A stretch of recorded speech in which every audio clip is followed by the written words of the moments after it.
Hi, this is Sejati Deshwal and I welcome you all again back to my YouTube channel or welcome if you are coming to this channel for the very first time. I hope that you guys are doing really great, and in this particular class we are going to revise essay number 810 that is summary financial statement. पूरे standard को revise करेंगे, हर एक concept को revise करेंगे इन a very less time, ठीक है, और बहुत एनर्जी और पैशन के साथ रिवाइज करेंगे। यह आपके एसए नंबर 800 की सीरीज का थर्ड स्टैंडर्ड है। मैं अपने चार्ट से रिवाइज करने वाली हूं। आपको जो भी मटेरियल ठीक लगता है आप उसको रेफर कर सकते हो, क्योंकि इस चार्ट के अंदर सारे के सारे कंसेप्ट ही कवर हैं, ठीक है। और मैं आपको ये एडवाइस करूंगी, रेफर आप उसी मटेरियल को करना जिसको आप लास्ट डे पे रेफर करने वाले हो, वो ज्यादा बेटर एक अप्रोच होगा, ठीक है। और जब आपके तीनों स्टैंडर्ड कवर हो जाएंगे, that means SA number 800, 805 and 810, thereafter channel पे चैप्टर नंबर 8 के एसएम की क्वेश्चंस की क्लास भी अवेलेबल होगी। आप उस क्वेश्चन की क्लास को देखोगे तब आप कह सकते हो कि हाँ, चैप्टर नंबर 8 से आप इंस्टीट्यूट कोई भी क्वेश्चन पूछ ले, you will be ready. So let's start. But अगर आप इस चैनल पे पहली बार आए हो और आपने अभी तक चैनल को सब्सक्राइब नहीं किया है, please do subscribe this channel, ठीक है। And now we can start. ऐसे नंबर 810 that is engagement to report on the summary financial statement. इस स्टैंडर्ड को शुरू कराने से पहले, इसकी रिवीजन को शुरू कराने से पहले मैं आपको एक ब्रीफ ओवरव्यू देना चाहूंगी कि ऐसे नंबर 810 किस सिनेरियो को डील करता है। तो मान लेते हैं कि आपका ये मिस्टर एक्स है। मिस्टर एक्स ऑडिट कर रहा है ए लिमिटेड की फाइनेंशियल स्टेटमेंट की, और जब मैं कहती हूँ कि ए लिमिटेड की फाइनेंशियल स्टेटमेंट, इसका मतलब आपकी एंटिटी की complete set of financial statement की ऑडिट कर रहा है मिस्टर एक्स, राइट।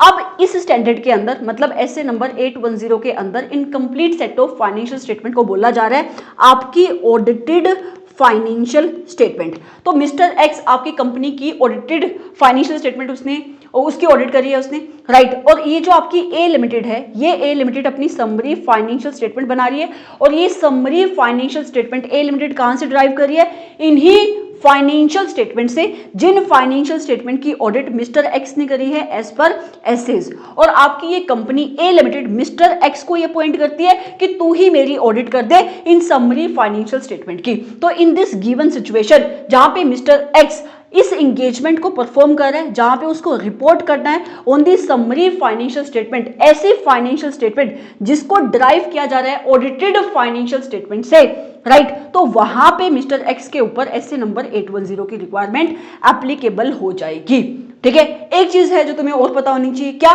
कि समरी फाइनेंशियल स्टेटमेंट होती क्या है, ये क्या रिफ्लेक्ट करती है। तो समरी फाइनेंशियल स्टेटमेंट भी आपके फाइनेंशियल इंफॉर्मेशन ही होती है, just like audited financial statements.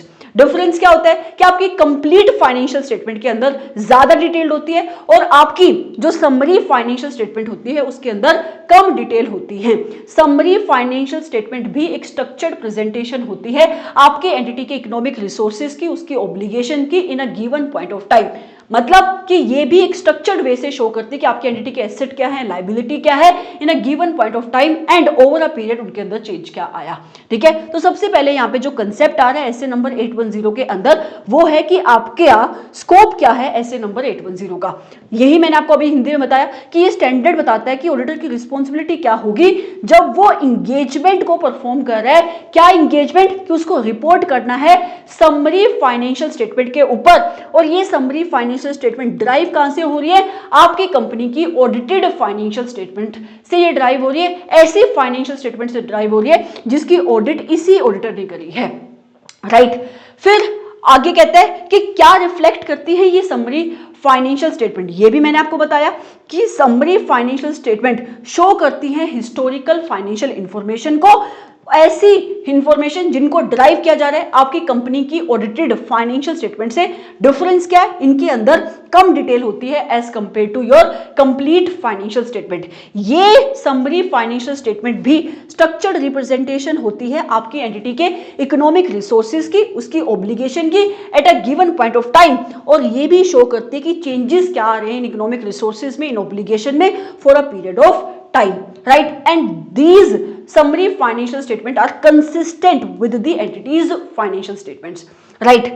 यहां पे जो सबसे पहला आपका कंसेप्ट आता है वो है कि ऑडिटर किन किन कंसिडरेशंस को लेगा जब वो इंगेजमेंट को एक्सेप्टेंस देगा for performing the audit of summary financial statement. जैसे कि हमने ऐसे नंबर 800 एंड 805 के अंदर भी अंडरस्टैंड किया था कि जब भी कोई क्लाइंट तुम्हारे पास आता है और वो कहता है कि मेरी ऑडिट को परफॉर्म कर दो, यहां पे इस गिवन सिनेरियो के अंदर कोई भी क्लाइंट तुम्हारे पास आ रहा है और वो कहता है कि मेरी समरी फाइनेंशियल स्टेटमेंट की ऑडिट को आप कर दो, तो एक्सेप्टेंस देने से पहले ऑडिटर को किन किन चीजों को कंसीडर करना पड़ेगा। तो यहां पे भी सबसे पहले चीज जो ऑडिटर कंसीडर करेगा वो है फाइनेंशियल रिपोर्टिंग फ्रेमवर्क। क्या आपकी मैनेजमेंट ने जिस फाइनेंशियल रिपोर्टिंग फ्रेमवर्क को यूज करके इन समरी फाइनेंशियल स्टेटमेंट को बनाया है, क्या वो एक्सेप्टेबल है या नहीं। लेकिन इस स्टैंडर्ड के अंदर word financial reporting framework use नहीं हुआ, वर्ड यूज हुआ है क्राइटेरिया। तो आपका ऑडिटर डिटरमाइन करेगा कि आपकी मैनेजमेंट ने समरी फाइनेंशियल स्टेटमेंट को बनाने के लिए जिस क्राइटेरिया को यूज किया है वो एक्सेप्टेबल है या एक्सेप्टेबल नहीं है। यहां से एग्जाम का एक क्वेश्चन आता है और वो क्वेश्चन क्या है कि ऑडिटर किन किन फैक्टर्स को कंसीडर करेगा जब वो ये डिटरमाइन कर रहा होगा कि क्या क्राइटेरिया जिसको यूज किया है तुम्हारी मैनेजमेंट ने समरी फाइनेंशियल स्टेटमेंट को बनाने के लिए वो एक्सेप्टेबल है या नहीं। चार फैक्टर्स है, चार फैक्टर्स है जो ऑडिटर कंसीडर करेगा। सबसे पहले क्या, आपकी एंटिटी का नेचर क्या है। दूसरा, किस पर्पस के लिए बनाया जा रहा है इन समरी फाइनेंशियल स्टेटमेंट को। तीसरा, इंफॉर्मेशन नीड्स क्या है आपके इंटेंडेड यूजर्स की, जो समरी फाइनेंशियल स्टेटमेंट को यूज करने वाले हैं उनकी इंफॉर्मेशन नीड क्या है। चौथा, ऑडिटर कंसीडर करेगा कि आपकी मैनेजमेंट जिस क्राइटेरिया को यूज कर रही है for making the summary financial statement, क्या वो क्राइटेरिया ऐसे रिजल्ट प्रोवाइड करेगा, ऐसी समरी फाइनेंशियल स्टेटमेंट को एनेबल करेगा which are not misleading in the circumstances. तो ऑडिटर इन चार फैक्टर्स को कंसीडर करेगा जब वो डिटरमाइन कर रहा होगा कि क्या आपकी मैनेजमेंट ने जिस क्राइटेरिया को यूज किया है for making the summary financial statement वो एक्सेप्टेबल है या नहीं। मैम, अगर मान लो कि मैनेजमेंट ने जिस क्राइटेरिया को यूज किया है वो एक्सेप्टेबल नहीं है या मैनेजमेंट ने कोई क्राइटेरिया ही डेवलप नहीं किया, उस सिचुएशन में क्या। तो स्टैंडर्ड ने बहुत साफ साफ बोल दिया कि इस सिचुएशन के अंदर ऑडिटर एक्सेप्ट नहीं कर सकता इस एंगेजमेंट को। लेकिन अगर ऑडिटर ने फिर भी एक्सेप्टेंस दी क्योंकि लॉ और रेगुलेशन ऐसा कहते थे, तो यहां पे ऑडिटर जिस एंगेजमेंट को परफॉर्म करेगा वो एंगेजमेंट स्टैंडर्ड के अकॉर्डिंग नहीं होगी, वो होगी out of the requirement of law and regulation.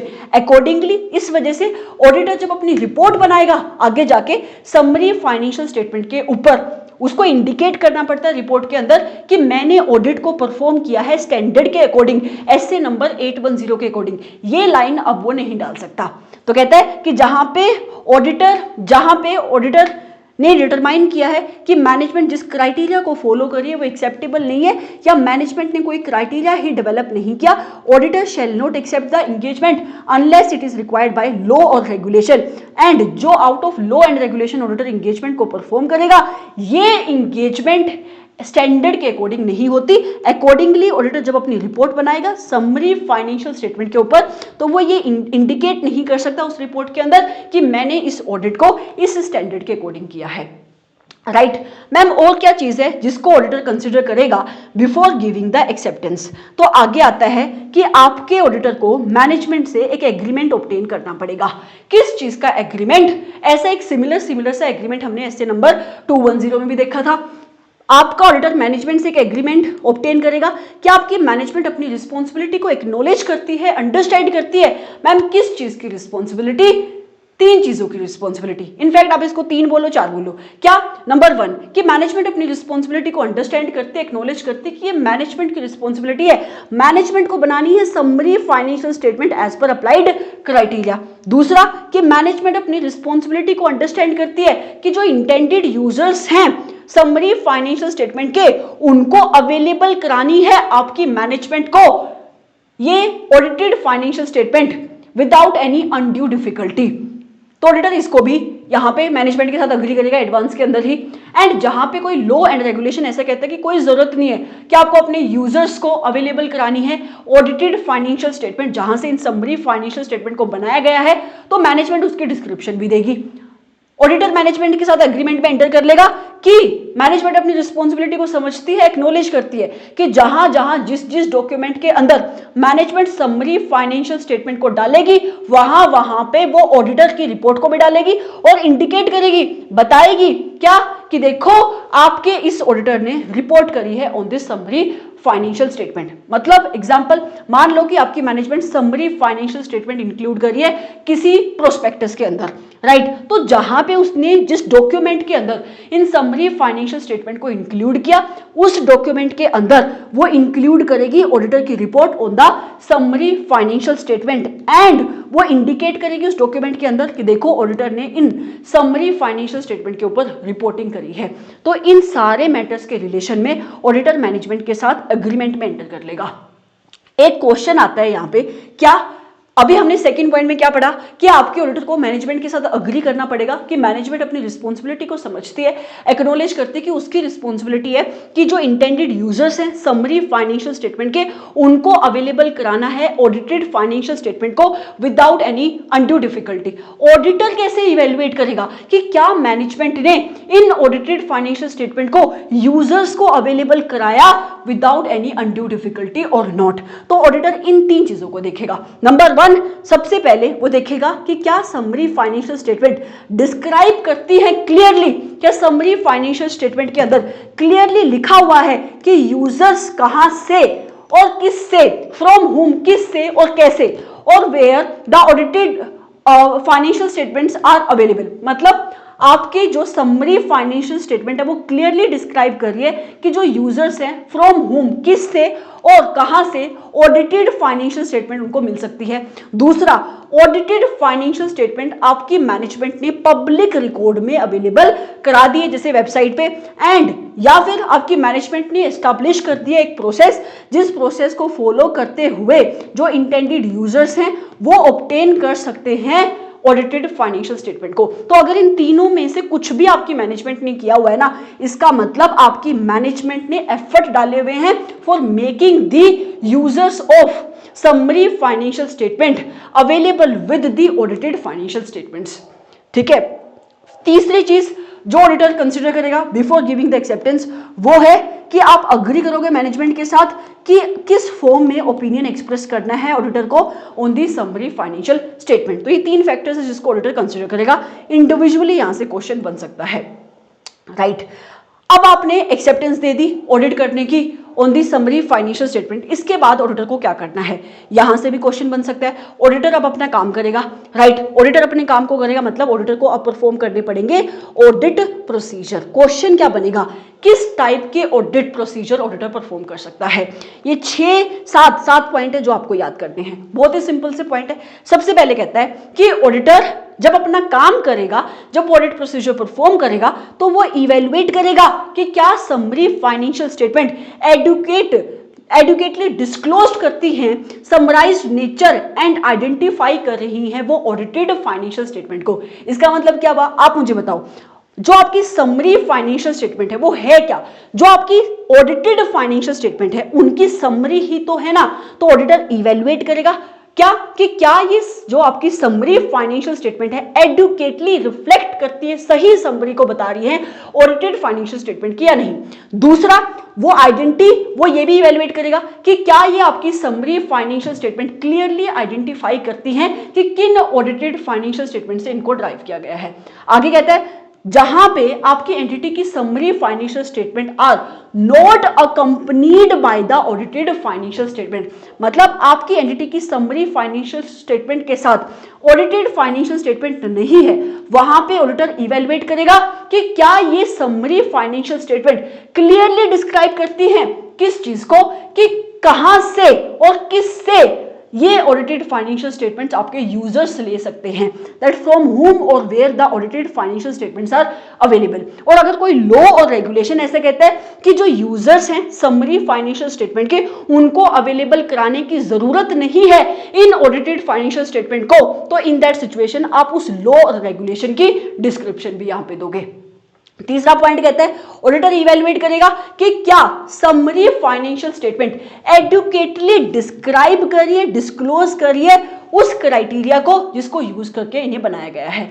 फिर कहता है auditor, fourth point audit procedure है, कहता है ऑडिटर कंपेयर करेगा समरी फाइनेंशियल स्टेटमेंट को with the related information in the audited financial statement, क्योंकि समरी फाइनेंशियल स्टेटमेंट को आप ड्राइव कर रहे हो from the audited financial statement, right. So audited financial statement के अंदर जो इंफॉर्मेशन है उस इंफॉर्मेशन का कंपैरिजन करेगा, जो इंफॉर्मेशन मतलब किसी सेम आइटम को लेकर जो इंफॉर्मेशन है आपकी समरी फाइनेंशियल स्टेटमेंट के अंदर, टू डिटरमाइन वेदर, ये देखने के लिए कि क्या समरी फाइनेंशियल स्टेटमेंट के अंदर जो इंफॉर्मेशन है वो अग्री कर रही है ऑडिटेड फाइनेंशियल स्टेटमेंट से या नहीं। वो रिकैलकुलेशन भी कर सकता है उस इंफॉर्मेशन की from the audited financial statement, right. आगे कहता है ऑडिटर इवेलुएट करेगा कि क्या आपकी मैनेजमेंट ने समरी फाइनेंशियल स्टेटमेंट को प्रिपेयर किया है in accordance with the applied criteria. तो क्राइटेरिया के 2 पॉइंट आगे, राइट। आगे कहता है ऑडिटर इवेलुएट करेगा कि जो भी इंफॉर्मेशन नेसेसरी थी, राइट, जो भी इंफॉर्मेशन नेसेसरी थी आपकी समरी फाइनेंशियल स्टेटमेंट में होना, क्या आपकी मैनेजमेंट ने उसको एप्रोप्रिएटली डिस्क्लोज किया है। तो कहता है इवेलुएट करेगा whether summary financial statement contain the information necessary and are appropriate level of aggregation as not to be misleading in the circumstances. मतलब आपकी समरी फाइनेंशियल स्टेटमेंट के अंदर जितनी भी इंफॉर्मेशन होनी चाहिए थी इन ऑर्डर टू इंश्योर कि समरी फाइनेंशियल स्टेटमेंट मिसलीडिंग नहीं है, क्या वो सारी इंफॉर्मेशन यहाँ पे है। ऑडिटर इवेलुएट करेगा कि क्या आपकी एंटिटी ने ऑडिटेड फाइनेंशियल स्टेटमेंट्स अवेलेबल कराई अपने इंटेंडेड यूजर्स को विदाउट एनी अनड्यू डिफिकल्टी और नॉट। तो ये 7 प्रोसीजर है, 7 काम है जो ऑडिटर को परफॉर्म करने हैं। बहुत ही सिंपल से हैं, 2 पॉइंट क्राइटेरिया के हैं, 2 यहाँ पे अनड्यू डिफिकल्टी के लिखे हुए हैं, 4 पॉइंट तो सीधे सीधे ये हो गया, एक ऑडिट प्रोसीजर है, 5 पॉइंट ये हो गए जहां पे ऑडिटर कंपैरिजन कर रहा है, राइट, और रिकैलकुलेशन कर रहा है। तो टोटल 7 पॉइंट है यहाँ पे, 5 तो मैंने गिनवा दिए, राइट। तो एक क्वेश्चन ये भी बन सकता है आगे। अब ऑडिटर ने जो ऑडिट प्रोसीजर परफॉर्म करने थे वो भी कर लिया, अब क्या, अब ऑडिटर अपना ओपिनियन बनाएगा, auditor will form an opinion. अब ऑडिटर किन फ्रेजेस को यूज कर सकता है जब ऑडिटर एक अनमोडिफाइड ऑडिट ओपिनियन दे रहा है। आप सबसे पहले आपको यह पता होना चाहिए कि ऑडिटर समरी फाइनेंशियल स्टेटमेंट के ऊपर क्लीन रिपोर्ट कब दे सकता है, कब वो अनमोडिफाइड ओपिनियन इशू करेगा, जब उसको लगता है कि जो समरी फाइनेंशियल स्टेटमेंट है वो आपकी समराइज्ड वर्जन है ऑडिटेड फाइनेंशियल स्टेटमेंट का, मतलब वो क्लियरली इंडिकेट करती है, एडुकेटली रिफ्लेक्ट करती है summary of the audited financial statement, right. तो कहता है ऑडिटर का opinion shall unless otherwise required by law और रेगुलेशन।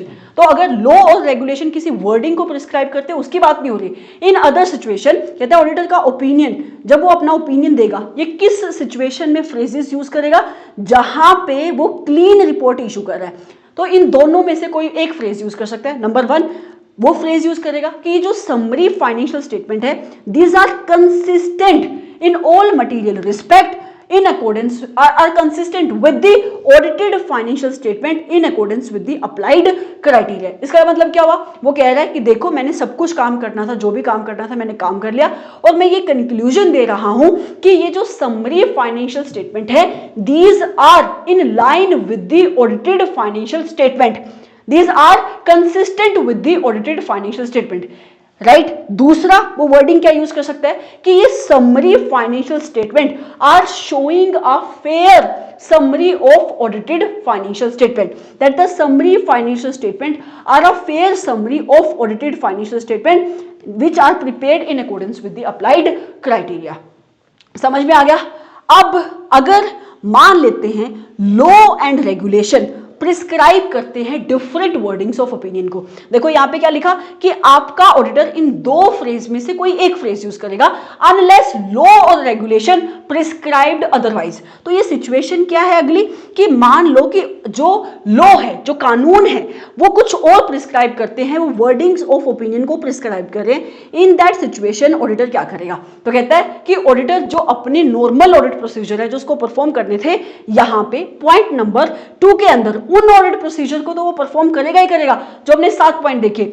इसके एडिशन में अगर ऑडिटर को लगता है कि जिस टाइप का ओपिनियन देने की बात आपके लॉ एंड रेगुलेशन कर रही हैं, उस ओपिनियन को एक्सप्रेस करने के लिए ऑडिटर को कोई और फर्दर ऑडिट प्रोसीजर भी परफॉर्म करने चाहिए, तो ऑडिटर उन फर्दर ऑडिट प्रोसीजर को भी परफॉर्म कर सकता है। तो कहते हैं auditor will apply the procedure as discussed earlier, मतलब पॉइंट नंबर 2 वो 7 point, and any other further procedure जो ऑडिटर को लगता है नेसेसरी है ताकि ऑडिटर प्रिस्क्राइब्ड ओपिनियन दे सके, ऐसा ओपिनियन जो लॉ और रेगुलेशन में प्रिस्क्राइब्ड है। एंड वो इवेलुएट करेगा कि जो आपके यूजर्स हैं समरी फाइनेंशियल स्टेटमेंट के, क्या वो ऑडिटर ने जो ओपिनियन दिया उसको मिसअंडरस्टैंड कर सकते हैं क्या, उसकी वर्डिंग्स को मिसअंडरस्टैंड कर सकते हैं क्या। अगर ऐसा है, इफ सो, तो फिर ऑडिटर ये देखेगा कि अच्छा जो यूजर्स हैं अगर वो मेरे ओपिनियन को मिसअंडरस्टैंड कर सकते हैं, अगर मैं अपनी ऑडिट रिपोर्ट के अंदर एडिशनल एक्सप्लेनेशन दे दूं, क्या वो मिसअंडरस्टैंडिंग खत्म हो सकती है। तो कहता है auditor will also evaluate whether additional explanation in auditor's report on summary financial statement can mitigate the possible misunderstanding. उसको लगता है कि हाँ एडिशनल एक्सप्लेनेशन देने से मिसअंडरस्टैंडिंग खत्म हो सकती है तो वो एक्सप्लेनेशन दे देगा। लेकिन अगर उसको लगता है कि एडिशनल एक्सप्लेनेशन देने से भी यूजर्स हैं जो आपकी ओपिनियन को मिसअंडरस्टैंड ही करेंगे, तो स्टैंडर्ड ने क्लियरली बोल दिया ऐसे ऑडिट एंगेजमेंट को एक्सेप्टेंस नहीं देनी है। तो कहता है auditor shall not accept the engagement unless it is required by law and regulation. फिर से वही बात शुरू हो जाएगी, लेकिन अगर ऑडिटर लॉ और रेगुलेशन की वजह से एंगेजमेंट को एक्सेप्टेंस देता है तो ये जो एंगेजमेंट ऑडिटर परफॉर्म करेगा वो एससीएस के अकॉर्डिंग वो परफॉर्म नहीं कर रहा, और क्योंकि वो एससीएस के अकॉर्डिंग परफॉर्म नहीं कर रहा तो जब वो अपनी रिपोर्ट बनाएगा समरी फाइनेंशियल स्टेटमेंट के ऊपर, वहां पे उस रिपोर्ट के अंदर ये वर्डिंग वो यूज नहीं कर सकता कि मैंने इस ऑडिट को परफॉर्म किया है as per the requirement of this standard. समझ में आया? तो ये आपका था यहां पे थर्ड पॉइंट। अब फोर्थ पॉइंट भी आपकी रिपोर्टिंग का ही है, राइट। ये बताता है कि आपका ऑडिटर जब अपनी रिपोर्ट बनाएगा समरी फाइनेंशियल स्टेटमेंट की, तो उस रिपोर्ट के एलिमेंट कौन कौन से होंगे। सबसे पहले जब ऑडिटर अपनी रिपोर्ट बनाता है ना एज पर एसए नंबर 700, तो वहां पे उसका एलिमेंट क्या होते हैं, मोस्टली कॉमन ही एलिमेंट है, यहाँ पे सिमिलर से एलिमेंट है। सबसे पहले यहाँ पे भी ऑडिटर अपनी रिपोर्ट का टाइटल देगा और वो क्लियरली इंडिकेट करेगा देखो ये एक इंडिपेंडेंट ऑडिटर की रिपोर्ट है। दूसरा, यहां पे भी एड्रेसी को डिफाइन किया जाएगा कि समरी फाइनेंशियल स्टेटमेंट की रिपोर्ट किसको एड्रेस्ड की जा रही है। ऐसा हो सकता है, ध्यान रखना, कि जो आपके ऑडिटेड फाइनेंशियल स्टेटमेंट्स के जो यूजर्स हैं वो अलग हो, मतलब addressee for the audited financial statement में भी डिफरेंट, एंड जो एड्रेसी है in case of summary financial statement में भी डिफरेंट। तो यहाँ पे ऑडिटर को क्लियरली अंडरस्टैंड करना पड़ेगा कि कौन एड्रेसी है आपकी समरी फाइनेंशियल स्टेटमेंट का। तो कहता है कि अगर addressee of the summary financial statement is not as same of that of addressee of the auditor's report on audited financial statement, auditor evaluate करेगा कि कौन है आपका एड्रेसी, राइट। सबसे पहले टाइटल, फिर आएगा एड्रेसी, फिर आएगा इंट्रोडक्टरी पैराग्राफ। इसको तुम इंपोर्टेंट मार्क कर लो, बहुत सारे एमसीक्यूज इसी इंट्रोडक्टरी पैराग्राफ के ऊपर बनते हैं। आपका इंस्टीट्यूट डिस्क्रिप्टिव पोर्शन में भी क्वेश्चन बना देता है, तो ये पॉइंट तुम्हें याद होने चाहिए, ठीक है।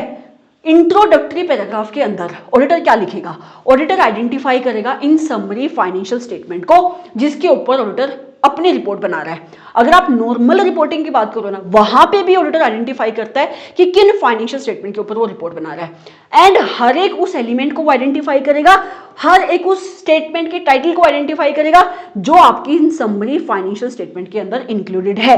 एंड जहां पे आपके ऑडिटर को पता है कि ये समरी फाइनेंशियल स्टेटमेंट को तुम्हारी मैनेजमेंट किसी डॉक्यूमेंट के अंदर इंक्लूड करेगी जिस डॉक्यूमेंट के अंदर अदर इंफॉर्मेशन भी है जैसे कि prospectus, in that situation auditor को अगर सही लगता है तो वो उस डॉक्यूमेंट के पेज नंबर की रेफरेंस दे सकता है अपनी रिपोर्ट के अंदर कि उस प्रोस्पेक्टस के किस पेज नंबर पर summary financial statements are presented, right.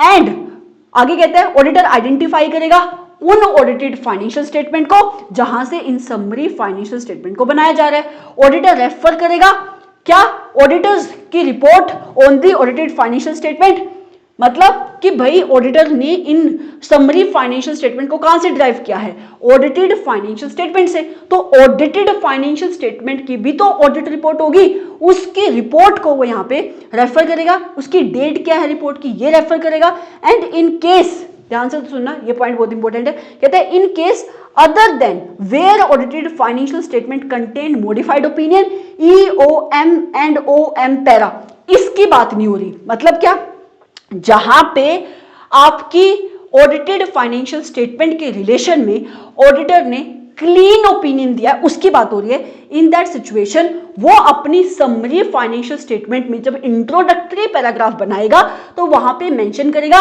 कि देखो affect unmodified opinion is expressed on the audited financial statement.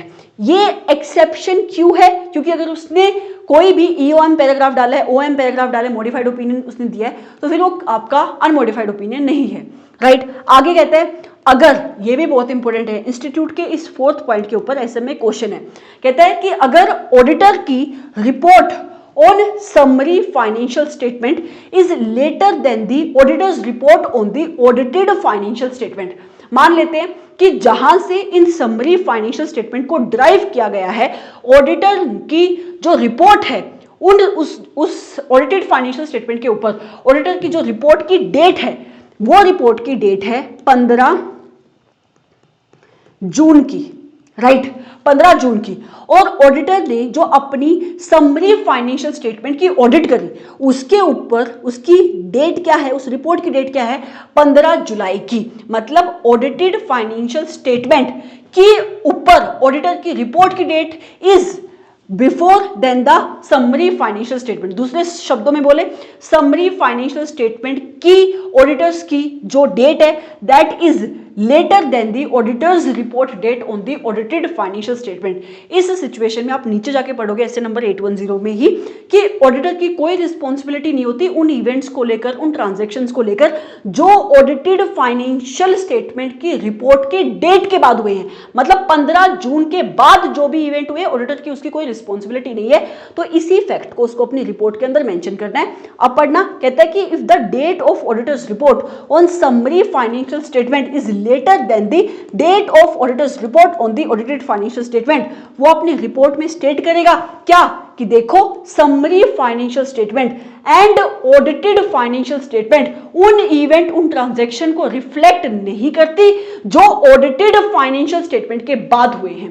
तो कहता है वो इंडिकेट करेगा कि summary financial statement and audited financial statement do not reflect the effect of those event which are occurred subsequent to the date of auditor's report on the audited financial statement, right. आगे कहते हैं auditor अपनी report के अंदर एक statement भी देगा जहां पे वो इंडिकेट करेगा कि देखो समरी फाइनेंशियल स्टेटमेंट के अंदर वो सारे के सारे डिस्क्लोजर नहीं है which were required to be given by FRF as per FRF in the preparations of audited financial statement। मतलब जो सारे फाइनेंशियल रिपोर्टिंग फ्रेमवर्क की रिक्वायरमेंट थी डिस्क्लोजर को देने की ऑडिटेड फाइनेंशियल स्टेटमेंट के अंदर, वो सारे डिस्क्लोजर समरी फाइनेंशियल स्टेटमेंट के अंदर नहीं है। वो ये भी इंडिकेट करेगा अपनी रिपोर्ट के अंदर कि समरी फाइनेंशियल स्टेटमेंट को पढ़ना is not a substitute for audited financial statement को पढ़ना। तो कहते हैं a statement indicating that reading the summary financial statement is not the substitute for reading the audited financial statement. बहुत इंपॉर्टेंट पैराग्राफ है, introductory paragraph, MCQ में भी question बन सकता है, सिंगल पॉइंट के ऊपर डिस्क्रिप्टिव पोर्शन में भी क्वेश्चन बन सकता है। क्या क्या बातें हैं एक बार फिर से बता देती हूं। कहता है सबसे पहले ऑडिटर जब इंट्रोडक्टरी पैराग्राफ डालेगा अपनी रिपोर्ट के अंदर तो वो आइडेंटिफाई करेगा उन समरी फाइनेंशियल स्टेटमेंट को जिसके ऊपर वो अपनी रिपोर्टिंग कर रहा है और उनके टाइटल को, हर एक उस स्टेटमेंट के टाइटल को जो आपकी समरी फाइनेंशियल स्टेटमेंट का हिस्सा है। आगे कहता है जहां पे ऑडिटर को पता है कि आपकी मैनेजमेंट इन समरी फाइनेंशियल स्टेटमेंट को किसी डॉक्यूमेंट के अंदर इंक्लूड करने वाली है जिस डॉक्यूमेंट के अंदर अदर इंफॉर्मेशन भी है, तो इन दैट सिचुएशन ऑडिटर चाहे तो अपनी रिपोर्ट के अंदर पेज नंबर डाल सकता है, रेफरेंस दे सकता है कि उस डॉक्यूमेंट के किस पेज नंबर पर ये समरी फाइनेंशियल स्टेटमेंट आपके यूजर्स को मिल जाएगी। आगे कहता है ऑडिटर आइडेंटिफाई करेगा ऑडिटेड फाइनेंशियल स्टेटमेंट को अपनी रिपोर्ट के अंदर जहां से इन समरी फाइनेंशियल स्टेटमेंट को बनाया गया है। तीसरा पॉइंट कहता है ऑडिटर रेफर करेगा ऑडिटर की रिपोर्ट को on the audited financial statement, और किस डेट पर ऑडिटर ने अपनी रिपोर्ट बनाई है on the audited financial statement, ये भी वो बताएगा, राइट। इसके साथ साथ ऑडिटर ने जहां पर अपनी ऑडिटेड फाइनेंशियल स्टेटमेंट की जो रिपोर्ट है वहां पे उसने अनमोडिफाइड ओपिनियन इशू किया है, इन दैट सिचुएशन ऑडिटर जब अपनी समरी फाइनेंशियल स्टेटमेंट की रिपोर्ट बनाएगा तो वो क्लियरली इंडिकेट करेगा कि मैंने इस फैक्ट को कि मैंने अनमोडिफाइड ऑडिट ओपिनियन दिया है on the audited financial statement. आगे कहता है कि जहां पर ऑडिटर की रिपोर्ट की date on summary financial statement is later than the date of auditor's report on the audited financial statement, in that situation auditor की कोई responsibility नहीं होती sufficient and appropriate evidences collect करने की उन event से related जो हो रही हैं बाद में, किसके बाद में मतलब आपकी date of auditor's report on audited financial statement की डेट के बाद में जो इवेंट हो रहे हैं ऑडिटर की कोई रिस्पॉन्सिबिलिटी नहीं होती। वो इस फैक्ट को मेंशन करेगा कि देखो जो भी इवेंट्स हुए समरी फाइनेंशियल स्टेटमेंट की ऑडिटर की रिपोर्ट की डेट के बाद और ऑडिटर्स की report on audited financial statement के बाद उसके रिलेशन में उसकी कोई रिस्पॉन्सिबिलिटी नहीं, उसने कोई चेकिंग नहीं करी, राइट। आगे कहता है वो अपने रिपोर्ट के अंदर एक स्टेटमेंट भी डालेगा जो इंडिकेट करेगा कि समरी फाइनेंशियल स्टेटमेंट के अंदर वो सारे डिस्क्लोजर नहीं है जो डिस्क्लोजर होने चाहिए as per financial reporting framework in the audited financial statement. वो ये भी मेंशन करेगा कि देखो समरी फाइनेंशियल स्टेटमेंट को पढ़ना is not a substitute for studying the और reading the audited financial statements. समझ में आया? ओके इसके बाद नेक्स्ट पैराग्राफ में ऑडिटर मैनेजमेंट की रिस्पॉन्सिबिलिटी लिखेगा। वो अपनी रिपोर्ट में मेंशन करेगा, डिस्क्रिप्शन देगा कि मैनेजमेंट की रिस्पॉन्सिबिलिटी थी फाइनेंशियल स्टेटमेंट को बनाने की, समरी फाइनेंशियल स्टेटमेंट को बनाने की अप्लाइड क्राइटेरिया के अकॉर्डिंग, राइट। मैनेजमेंट की रिस्पॉन्सिबिलिटी देने के बाद ऑडिटर अपनी रिस्पॉन्सिबिलिटी बताएगा कि मेरी रिस्पॉन्सिबिलिटी है कि मुझे एक ओपिनियन देना है समरी फाइनेंशियल स्टेटमेंट के ऊपर, और वो ओपिनियन किसके ऊपर बेस्ड होगा? On the basis of the audit procedure that is performed by the auditor in accordance with this standard, right. Auditor अपनी रिस्पॉन्सिबिलिटी को बताने के बाद ओपिनियन पैराग्राफ ऐड करेगा और उसमें क्लियरली स्टेट करेगा कि उसका ओपिनियन क्या है, एक्सप्रेस करेगा अपना opinion. Thereafter auditor sign कर देगा ऑडिट रिपोर्ट के ऊपर। जब वो साइन करेगा उसके साथ साथ अपनी फर्म का रजिस्ट्रेशन नंबर भी मेंशन करेगा, यूडीआई नंबर भी मेंशन करेगा, राइट। फिर वो ऑडिटर अपनी रिपोर्ट को डेट कर देगा। यहां से एक एमसीक्यू बन सकते हैं क्या?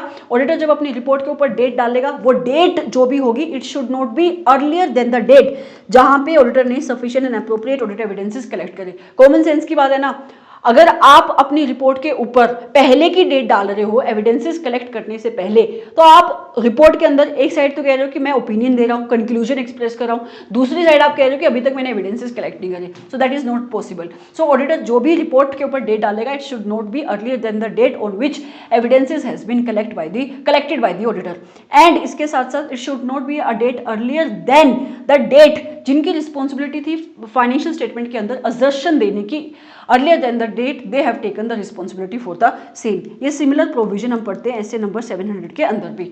फिर ऑडिटर प्लेस मेंशन कर देगा अपने साइन का रिपोर्ट के ऊपर। तो अगर तुम एलिमेंट देखोगे तो सारे एलिमेंट जो आपके मोस्टली 700 में हम रिपोर्टिंग करते हैं उसके जैसे ही हैं, बट एक इंपॉर्टेंट पैराग्राफ है जिसको मैंने 2 बार पढ़ा रिविजन के अंदर भी, वो है इंट्रोडक्टरी पैराग्राफ, राइट। तो सबसे पहले यहाँ पे टाइटल आएगा, एड्रेस ही आएगा, इंट्रोडक्टरी पैराग्राफ आएगा, फिर मैनेजमेंट की रिस्पॉन्सिबिलिटी, ऑडिटर की रिस्पॉन्सिबिलिटी, फिर ऑडिटर का ओपिनियन पैराग्राफ। इसके बाद ऑडिटर क्या करेगा? ऑडिटर साइन कर देगा, डेट डाल देगा और प्लेस को मेंशन कर देगा, राइट। अब आता है आपका एक कंसेप्ट दैट इज मॉडिफिकेशन का। हमने ऊपर अंडरस्टैंड किया था कि किस सिचुएशन के अंदर आपका ऑडिटर क्लीन ऑडिट रिपोर्ट देता है on the summary financial statement, उसका आप उल्टा कर दोगे ना तो उस सिचुएशन के अंदर ऑडिटर मॉडिफाइड ओपिनियन देगा। मतलब क्या? जहां पे ऑडिटर ये कंक्लूड कर रहा है कि summary financial statement are not the do not reflect the fair summary of audited financial statement, और जहां पे ऑडिटर कंक्लूड कर रहा है that summary financial statement are not consistent in all material aspect, these are not consistent with the audited financial statement, right. तो वहां पे उसको मॉडिफाई करना पड़ेगा ओपिनियन, लेकिन मॉडिफाई करने से पहले जो भी नेसेसरी चेंजेस है उसको लगता है कि अगर चेंजेस करने से summary financial statement can become consistent with the audited financial statement, तो मैनेजमेंट को सबसे पहले बोलेगा कि आप चेंजेस को कर दो। अगर मैनेजमेंट चेंजेस कर देती है तो ठीक है, लेकिन अगर मैनेजमेंट चेंजेस नहीं करती है तो इन दैट सिचुएशन उसको एडवर्स ओपिनियन ही देना पड़ेगा, मतलब वो मॉडिफाई कर देगा अपनी ऑडिट रिपोर्ट को। यही लिखा हुआ है, कहता है कि किस सिचुएशन में ऑडिटर मॉडिफाइड ओपिनियन देगा on the summary financial statement? अगर summary financial statement are not consistent with the audited financial statement or they do not reflect the fair summary of audited financial statement, in that situation वो modify करेगा अपनी report को, लेकिन सबसे पहले वो management को बोलेगा कि तू चेंजेस कर दे। अगर मैनेजमेंट अग्री नहीं करी टू मेक द चेंजेस, फिर वो एक्सप्रेस करेगा एक एडवर्स ओपिनियन। अब ये जो 5th पॉइंट का ये सेकंड लिखा हुआ है, ये भी रिपोर्टिंग का ही एस्पेक्ट है। ये सिचुएशन क्या है इसको अंडरस्टैंड करना। यहाँ से क्वेश्चन है स्टडी मटेरियल के अंदर और क्वेश्चन आ सकता है जो आपके रिपोर्टिंग के एस्पेक्ट है, S A number 805 and S A number 810 के, यहाँ से क्वेश्चन बन सकते हैं। ये सिचुएशन क्या है, कहता है कि आपके ऑडिटर ने अपनी ऑडिटेड फाइनेंशियल स्टेटमेंट के ऊपर एक क्वालिफाइड ओपिनियन को इशू किया है, मॉडिफाइड ऑडिट ओपिनियन उसने इशू किया है। ऑडिटेड फाइनेंशियल स्टेटमेंट मतलब जो complete set of financial statement की ऑडिट कर रहा है, उसके ऊपर ऑडिटर ने क्वालिफाइड ओपिनियन को इशू किया है, या उस रिपोर्ट के ऊपर उसने EOM या OM पैराग्राफ को डाला है। तो जब ऑडिटर अपनी समरी फाइनेंशियल स्टेटमेंट बनाएगा तो वो क्या करेगा, तो कहता है जब ऑडिटर अपनी रिपोर्ट बनाएगा on the summary financial statement, तो उस रिपोर्ट के अंदर अलोंग विद अदर एलिमेंट वो इन चीजों को भी स्टेट करेगा।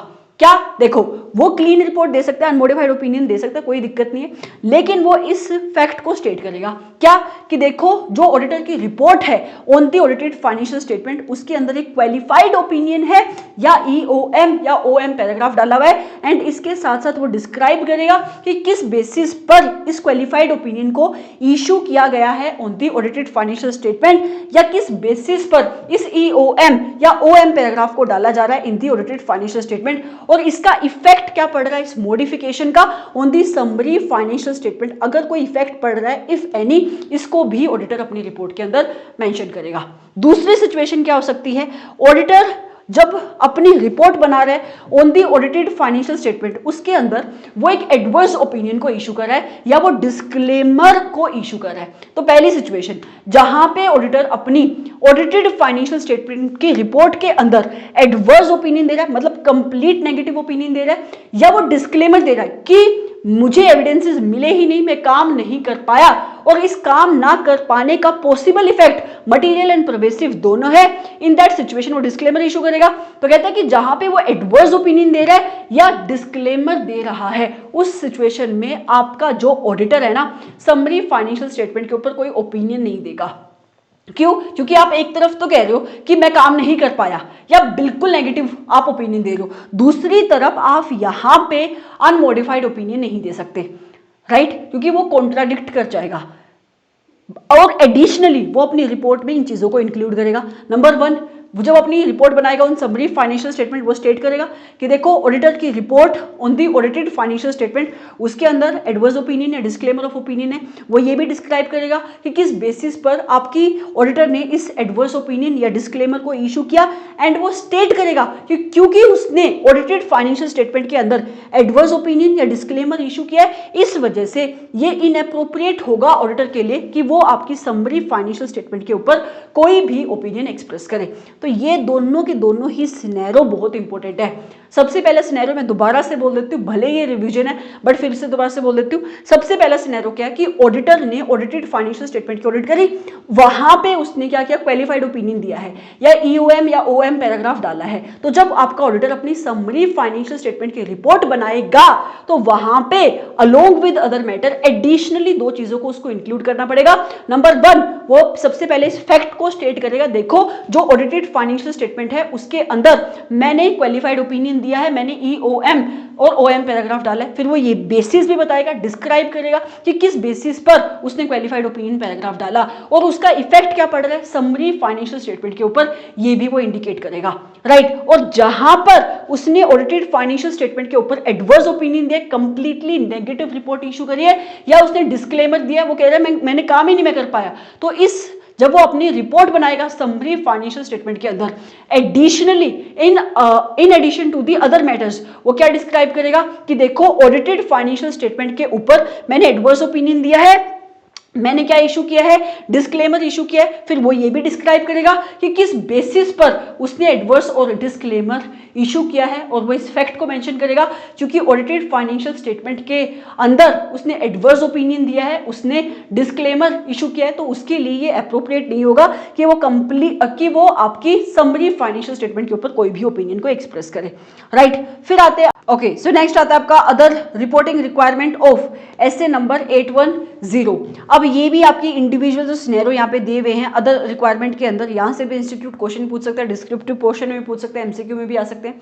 सबसे पहले सिनेरियो क्या है, कहता है कि जहां पे ऑडिटर ने ऑडिटेड फाइनेंशियल स्टेटमेंट के ऊपर अपनी रिपोर्ट बनाई है, ऑडिटर ने उस रिपोर्ट के डिस्ट्रीब्यूशन के ऊपर उसके यूज के रिलेशन में रिस्ट्रिक्शन पुट की है, तो इसका इफेक्ट आपका ऑडिटर जब रिपोर्ट बनाएगा समरी फाइनेंशियल स्टेटमेंट की, उसके ऊपर क्या पड़ेगा। सबसे पहले समझो कि ये सिचुएशन हो कब सकती है।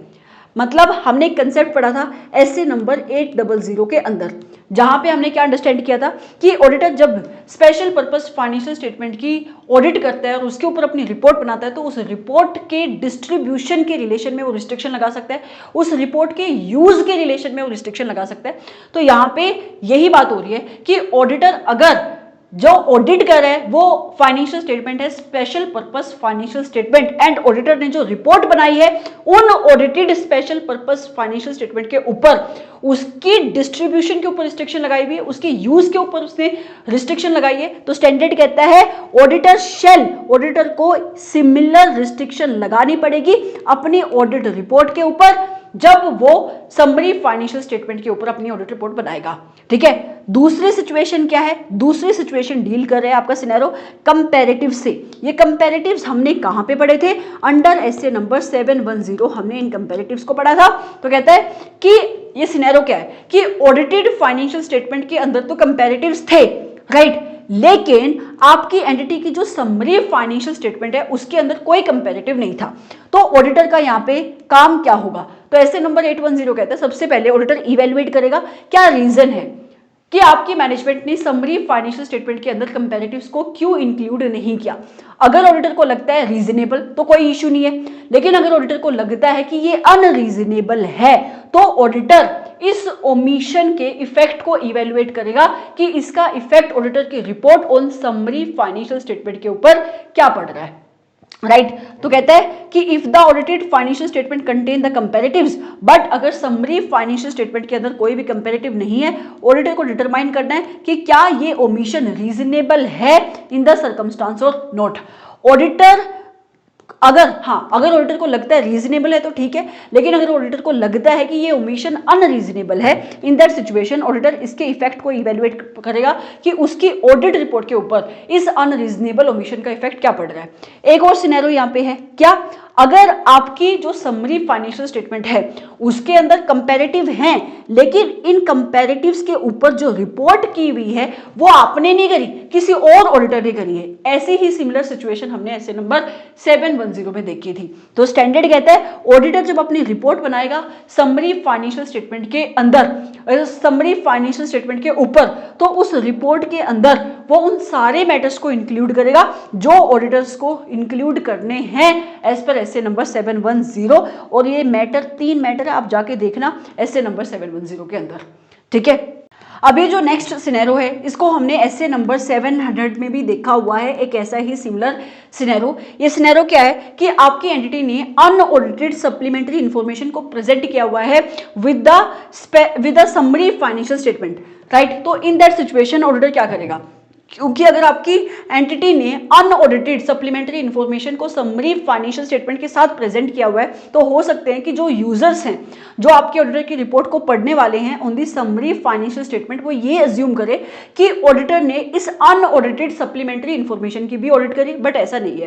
तो कहता है स्टैंडर्ड सबसे पहले ऑडिटर इवेलुएट करेगा कि जिस वे से आपकी मैनेजमेंट ने प्रेजेंटेशन करी है अनऑडिटेड सप्लीमेंट्री इंफॉर्मेशन की, क्या वो क्लियरली प्रेजेंटेशन ऐसी कि वो क्लियर डिफरेंशिएशन है अनऑडिटेड सप्लीमेंट्री इंफॉर्मेशन और समरी फाइनेंशियल स्टेटमेंट के बीच में। अगर क्लियर डिफरेंशिएशन है कोई इशू नहीं है, लेकिन अगर क्लियर डिफरेंशिएशन नहीं है, राइट, अगर आपकी मैनेजमेंट ने इस वे से प्रेजेंट की हुई है अनऑडिटेड फाइनेंशियल इंफॉर्मेशन कि उसको देखने से लगता है कि यही आपकी समरी फाइनेंशियल स्टेटमेंट का ही हिस्सा है, तो in that situation auditor management को बोलेगा कि इसकी प्रेजेंटेशन को चेंज कर दो। अगर मैनेजमेंट मान जाती है प्रेजेंटेशन को चेंज करने से तो ठीक है, लेकिन अगर मैनेजमेंट मना कर देती है, इन दैट सिचुएशन ऑडिटर जब अपनी रिपोर्ट बनाएगा on the summary financial statement, इस फैक्ट को स्पेसिफाई करेगा, मेंशन करेगा कि मेरी जो रिपोर्ट है it does not relate to this unaudited supplementary information. ठीक है, इसको तुम पढ़ सकते हो सेल्फ, मैं पढ़ देती हूँ सेल्फ, क्या बोल ही दिया जो लिखा हुआ है। कहता है ऑडिटर इवेलुएट करेगा सबसे पहले कि क्या अनऑडिटेड सप्लीमेंट्री इंफॉर्मेशन प्रेजेंट की गई है with the summary financial statement, और क्या ये प्रेजेंटेशन ऐसी है जो क्लियरली इनको डिफरेंशिएट करती है from the summary financial statement. अगर क्लियरली डिफरेंशिएट नहीं करती है, इफ नॉट, तो ऑडिटर मैनेजमेंट को बोलेगा कि देखो प्रेजेंटेशन चेंज करो इस अनऑडिटेड सप्लीमेंट्री इंफॉर्मेशन की। अगर मैनेजमेंट मान जाती तो ठीक है, लेकिन अगर मैनेजमेंट ने रिफ्यूज कर दिया तो फिर ऑडिटर अपनी रिपोर्ट के अंदर एक्सप्लेन करेगा कि मैंने जो मेरी रिपोर्ट है उसके अंदर एक्सप्लेन करेगा कि मेरी report does not cover these unaudited supplementary information. ठीक है, अभी जो नेक्स्ट सिनेरियो है ये क्या बात कर रहा है कि देखो आपकी मैनेजमेंट जिस डॉक्यूमेंट के अंदर समरी फाइनेंशियल स्टेटमेंट को इंक्लूड करना चाहती है, जैसे कि प्रोस्पेक्टस, उस डॉक्यूमेंट के अंदर अदर इंफॉर्मेशन भी है, तो ऑडिटर उस अदर इंफॉर्मेशन को भी पढ़ेगा ताकि वो इवेलुएट कर सके कि क्या अदर इंफॉर्मेशन और ऑडिटर की जो रिपोर्ट है on this summary financial statement, इन दोनों के बीच में कोई इनकंसिस्टेंसी एग्जिस्ट करती है। तो कहता है auditor shell read the other information which is included in document, जिस डॉक्यूमेंट के अंदर है ये summary financial statement, and auditor की रिपोर्ट। क्यों? ताकि वो कंसीडर करे कि क्या कोई मटेरियल इनकंसिस्टेंसी एग्जिस्ट करती है अदर इंफॉर्मेशन और समरी फाइनेंशियल स्टेटमेंट के बीच में, एंड अगर ऑडिटर को कोई मटेरियल इनकंसिस्टेंसी मिलती है तो ऑडिटर डिटरमाइन करेगा कि क्या उसको इस सिनेरियो के अंदर समरी फाइनेंशियल स्टेटमेंट या फिर अदर इंफॉर्मेशन को रिवीजन की जरूरत है। अगर ऐसा है, अगर उसको लगता है कि रिवीजन करने की जरूरत है, क्योंकि इनकंसिस्टेंसी मतलब क्या, समरी फाइनेंशियल स्टेटमेंट कुछ और कह रही है किसी मैटर को लेकर और उसी मैटर को लेकर अदर इंफॉर्मेशन कुछ और कह रही है, तो वो मैनेजमेंट से डिस्कस करेगा कि अगर ऑडिटर को लगता है कि हाँ रिवीजन करने की जरूरत है, मॉडिफाई करने की जरूरत है, या तो समरी फाइनेंशियल स्टेटमेंट के अंदर जो इन्फॉर्मेशन है उसको, या फिर जो अदर इंफॉर्मेशन के अंदर इंफॉर्मेशन है उसको, तो इन दैट सिचुएशन उसको लगता है कि हाँ मॉडिफिकेशन करने की जरूरत है, रिवीजन करने की जरूरत है, तो वो क्या करेगा, मैनेजमेंट के साथ डिस्कस करेगा इस मैटर को। ठीक है, अब आता है एक और अलग सिनेरियो, और ये सिनेरियो क्या है कि अगर ऑडिटर को एक ऐसी सिचुएशन के बारे में पता लगता है कि आपकी मैनेजमेंट, आपकी जो एंटिटी है वो प्लान कर रही है ये स्टेट करने का, ये इंडिकेट करने का कि आपके ऑडिटर ने रिपोर्ट की है on the summary financial statement, लेकिन जिस डॉक्यूमेंट के अंदर आपकी मैनेजमेंट इस फैक्ट को स्टेट कर रही है कि ऑडिटर की रिपोर्ट है on the summary financial statement, उस डॉक्यूमेंट के अंदर आपकी मैनेजमेंट रिपोर्ट को इंक्लूड नहीं करी, तो कहते हैं if the auditor becomes aware कि जो आपकी एंटिटी है वो प्लान कर रही है कि वो स्टेट करेगी, ऑडिटर ने रिपोर्ट करी है on the summary financial statement, मतलब वो इस फैक्ट को मेंशन करना चाहती है कि समरी फाइनेंशियल स्टेटमेंट की ऑडिट हुई है, ऑडिटर की रिपोर्ट है उस डॉक्यूमेंट के अंदर जिसके अंदर समरी फाइनेंशियल स्टेटमेंट है, बट ऑडिटर की रिपोर्ट को नहीं डाल रही वहां पे, but does not plan to include the related auditor's report, तो वो क्या करेगा ऑडिटर रिक्वेस्ट करेगा मैनेजमेंट को कि ऐसा करो जिस डॉक्यूमेंट के अंदर आप इस फैक्ट को मेंशन कर रहे हो ना कि समरी फाइनेंशियल स्टेटमेंट की ऑडिट की है, उस डॉक्यूमेंट के अंदर मेरी ऑडिट रिपोर्ट भी डाल दो। अगर मैनेजमेंट अग्री नहीं करती है तो ऑडिटर डिटरमाइन करेगा एंड एप्रोप्रिएट एक्शन यहाँ पे परफॉर्म करेगा ताकि वो प्रिवेंट कर सके मैनेजमेंट को वो रोक सके कि वो इनएप्रोप्रिएटली उसका नाम यूज ना करे। तो कहता है auditor shall determine and carry out appropriate action designed to prevent management from inappropriately associating the auditor with summary financial statement in that document. ठीक है, तो ऑडिटर अपनी एसोसिएशन को वहां पर रोकने के लिए एप्रोप्रिएट प्रोसीजर परफॉर्म करेगा, एप्रोप्रिएट स्टेप यहाँ पे वो लेगा।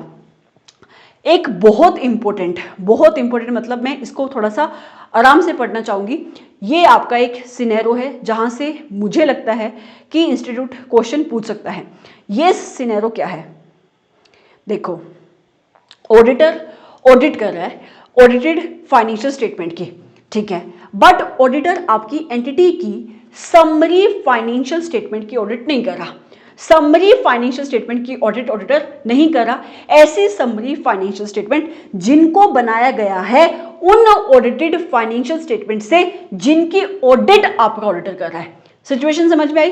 इन दैट सिचुएशन कहता है ऑडिटर को पता लगता है, ऑडिटर बिकम्स अवेयर कि जो आपकी एंटिटी है वो प्लान कर रही है कि वो एक स्टेटमेंट देगी उस डॉक्यूमेंट के अंदर that refers to the auditor, जो डॉक्यूमेंट ऑडिटर की रेफरेंस दे रहा है एंड इस फैक्ट को मेंशन करता है कि जो ये समरी फाइनेंशियल स्टेटमेंट है उन फाइनेंशियल स्टेटमेंट से ड्राइव हुई है जिसकी ऑडिट करी है ऑडिटर ने।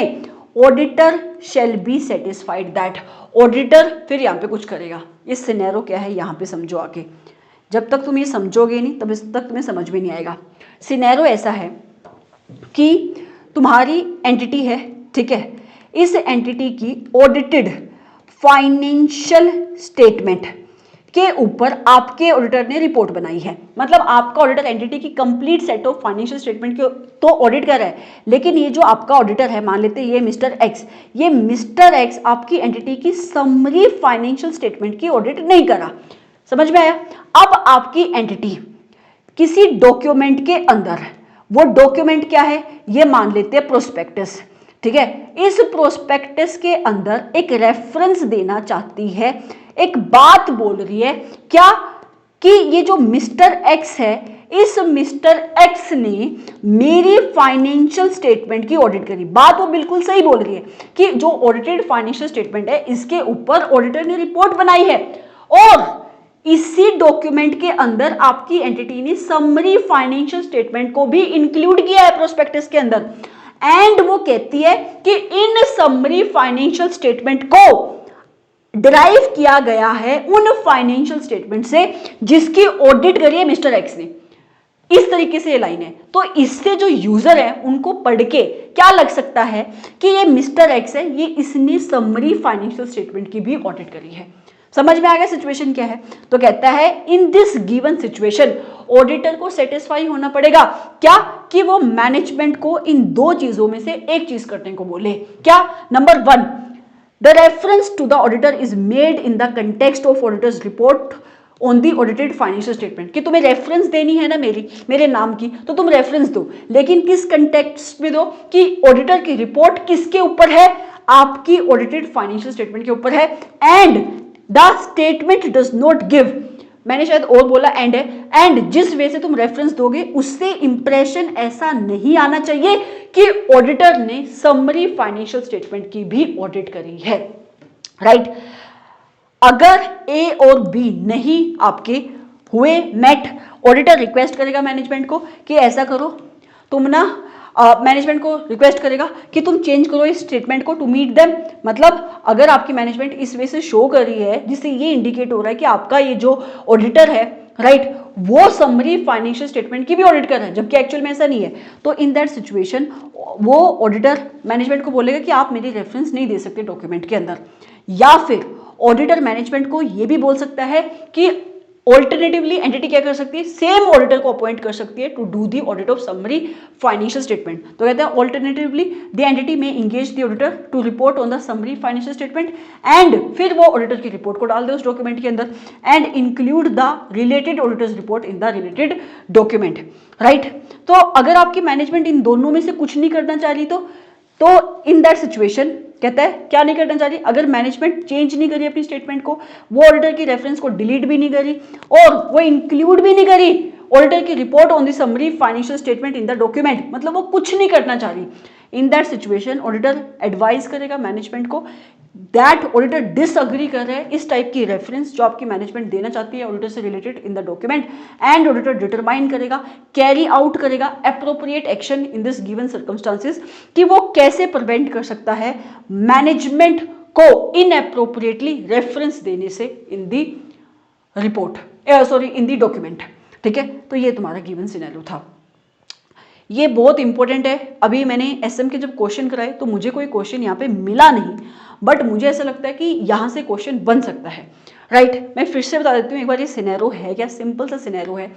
आपकी जो ऑडिटेड फाइनेंशियल स्टेटमेंट है उसकी ऑडिट कर रहा है आपका ऑडिटर, लेकिन समरी फाइनेंशियल स्टेटमेंट की ऑडिट नहीं हो रही है।